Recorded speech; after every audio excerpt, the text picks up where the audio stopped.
Далі про українців, які шукають кращої трудової долі за кордоном. Майже 4 тисячі наших співвітчизників не повернулися із заробітків. Вони загинули на виробництві. На що в такому разі може розраховувати родина працівника? Наші кореспонденти знайшли сім'ю, яка втратила годувальника за кордоном, а також поговорили з тими, хто в чужих країнах дає роботу українцям. Тож далі матеріал про страшну ціну заробітчанства. Михайло мріяв побудувати це обійстя. Тут була хата його бабусі, тут він виріс і хотів, щоб тут же росли його діти. Міша мій поклав сам своїми руками цей будинок. Зводив хату в перервах між заробітками в Європі. Цю зиму збирався нарешті провести вдома з дружиною та дітьми. Мав 20 числа приїхати додому. І 24-го у нього день народження. Мало бути 43 роки. Мені завтра день народження. Ми хотіли разом його справити. Цих 43, бо його ніколи вдома не було, ні на один день народження.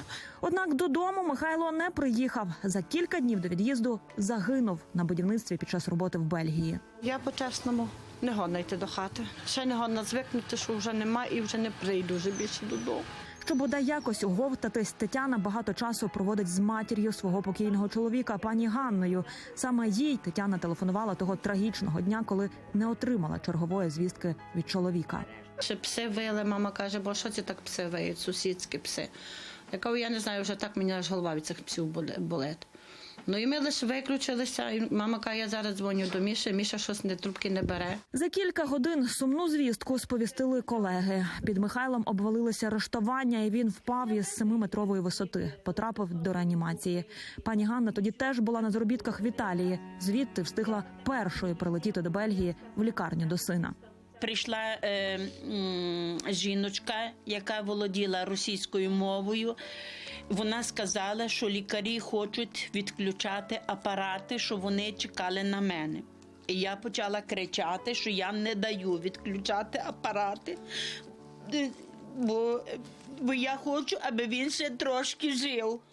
Ну він був уже холодний повністю. Подібні трагедії на будівництві в Бельгії стаються не вперше. Півроку тому в Антверпені разом із рештуванням завалилася частина будівлі школи, яку мали відкривати до 1 вересня. Тоді загинули 5 іноземних заробітчан, десятки отримали поранення.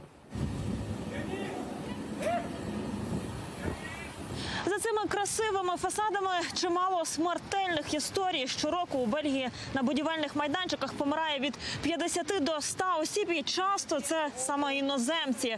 В країні не вистачає робочих рук, і кожен третій працівник на будівельному майданчику приїхав сюди з-за кордону. І попри те, що нещасні випадки сталися в Західній Європі, де завжди був високий рівень соцзахисту, часто навіть легально працевлаштовані українці та їхні сім'ї можуть залишитися без європейської підтримки. Українець приїхав від польської фірми, яка працювала на нідерландську, а та, своєю чергою, на 2 основних бельгійських замовників. Це вже чималий ланцюжок підрядників, що створює проблему. До того ж, є чимало питань до типу контракту. Незрозуміло, чи він був найманим працівником, чи працював сам на себе. Допомогти родині Михайла зголосилися бельгійські профспілки. Карло Брісколіні представляє Федерацію профспілок у місті Шарлеруа, де працював Михайло. Каже, за європейськими законами члени сім'ї загиблого робітника, які не мають доходу, можуть претендувати на пенсію. У Бельгії це 30% від заробітної плати для дружини, по 15% на дітей чи батьків. Але Михайло, хоч і працював цілком законно, втім мав не зовсім прозорий контракт. А отже, його родина може залишитися ні з чим. Проблема в тому, що працівник, який загинув, мав цивільний контракт, що кваліфікує його як самозайняту особу. Ми хочемо через суд перекваліфікувати цей контракт, довести, що він був найманим працівником, який мав керівника, і тоді родина зможе отримати компенсацію. Суди можуть тривати роками, каже адвокат, але він взявся за справу і налаштований рішуче. Допомогти обіцяють і 2 найбільші профспілки Бельгії. Вони оплатять юридичні витрати і об'єдналися заради спільної мети – продемонструвати бельгійській владі, що в секторі будівництва час навести лад. Про відмову від іноземних працівників не йдеться. Без них ми не впораємось. Але зараз ситуація така, що вони роблять, що заманеться і як заманеться. У питанні соціального захисту та безпеки на роботі вони часто не проінформовані і не розуміють місцевих правил і законів. За перші 9 місяців цього року за кордоном померли щонайменше 3700 українців. І це лише офіційні дані українського МЗС. Найбільше смертей зафіксовано в найпопулярніших серед заробітчан країнах – Польщі, Італії, Німеччині та Чехії. Найчастіше ці історії закінчуються збором грошей серед рідних на транспортування тіла додому. Коштує це від 3,5 тисяч євро. Сім'ї Михайла зібрати кошти допомогли колеги. Як жити далі, вдова не знає. Через хворобу 8-річного сина вона навіть не може вийти на роботу. В нього буває алергія від причини, від шоколаду, там ще якісь запахи він може почути. Він навіть може знервуватися, у нього може бути алергія. Я навчилася колоти, і так я вдома, бо поки швидка доїде, то мені приходило, що він раз був завмер. Зібрати та надіслати необхідні для суду документи до Бельгії сім'ї допомогла й українська профспілка, яка співпрацює з європейськими. У таких справах доказами може бути будь-що – фото з робочого місця, графіки виходу на роботу чи смс-листування з керівником.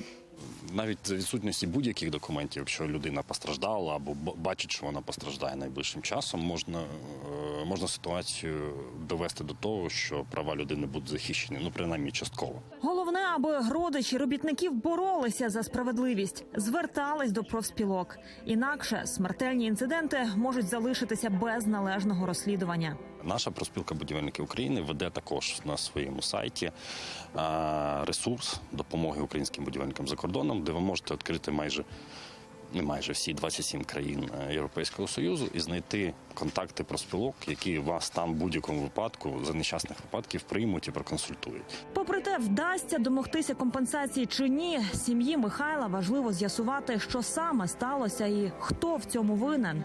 І, можливо, допомогти іншим заробітчанам. Бо якщо я не врятувала свого сина, завтра на цьому місці може бути другий син. Найбуде не мій син, але він теж чиясь дитина. Олена Абрамович, Жанна Дочак, Євген Камінський, Зиновій Автонас. Подробиці тижня. Європейське бюро телеканалу «Інтер».